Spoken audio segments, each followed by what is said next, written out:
अगर आप अकाउंटेंट बनना चाहते हो और कंफ्यूज्ड हो कि कैसे अकाउंटिंग फील्ड में एंटर करना है, तो आपने सही वीडियो पे क्लिक करा है। इस वीडियो में मैं डिस्कस करूंगा एक clear road map to become an accountant. So सबसे बेसिक जो क्राइटेरिया होता है अकाउंट्स फील्ड में आने का, वो होता है कि आपके पास कॉमर्स की डिग्री है या नहीं।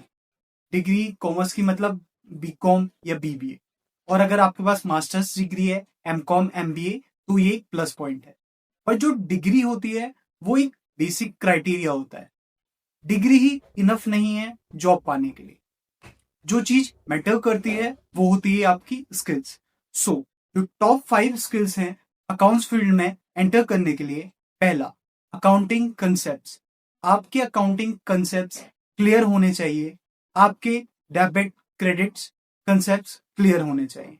जो गोल्डन अकाउंटिंग रूल्स हैं, personal account, real account, nominal accounts, ये चीजें आपको पता होनी चाहिए क्या होती हैं और किस सिचुएशन में क्या एंट्रीज होती हैं। जनरल मतलब मेनली आपको जनरल एंट्रीज आनी चाहिए। दूसरी जो स्किल है वो आपको आनी चाहिए जीएसटी एंड टीडीएस नॉलेज। आपको जीएसटी की नॉलेज होनी चाहिए। आपको रिटर्न्स फाइल करनी आनी चाहिए। जीएसटी R1 की फाइल, 2B 3B, मतलब जितनी भी रिटर्न्स होती हैं आपको रिटर्न्स फाइल करनी आनी चाहिए। टीडीएस कि टीडीएस पेमेंट्स में कितना टीडीएस कटता है, मतलब पेमेंट्स में कितना टीडीएस कटता है, इंडिविजुअल्स में कितना परसेंट कटता है, फॉर्म्स में कितना कटता है और कंपनीज में कितना कटता है। मतलब ओवरऑल आपको सेक्शन है उसकी नॉलेज होनी चाहिए। तीसरी जो स्किल है वो है एक्सेल। आपको एक्सेल की नॉलेज होनी चाहिए कि एक्सेल में कैसे काम करते हैं।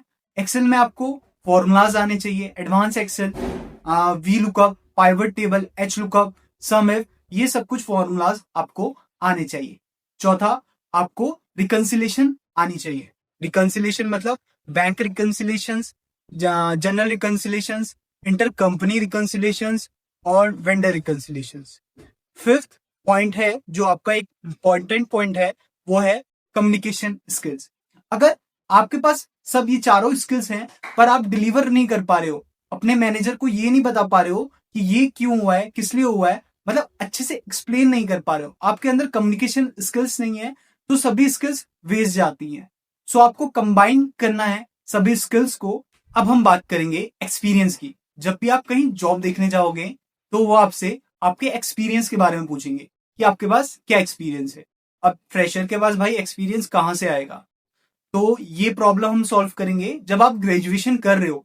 मैं आपको सजेस्ट करूंगा कि आप इंटर्नशिप करो, चाहे पेड हो ना हो, पर आपको प्रैक्टिकल नॉलेज वहां से मिलेगी।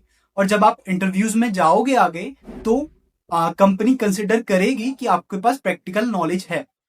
अब हम डिस्कस करेंगे सैलरी। सैलरी आप एज ए फ्रेशर एक्सपेक्ट कर सकते हो 15 to 20,000। ये डिपेंड करता है आपके पास कितनी नॉलेज है और आपने इंटर्नशिप्स या एक्सपीरियंस लिया है या नहीं लिया। फिर आप 1-2 साल के एक्सपीरियंस के बाद 25 to 30, मतलब मान सकते हो कि आपकी इतनी हो ही जाएगी।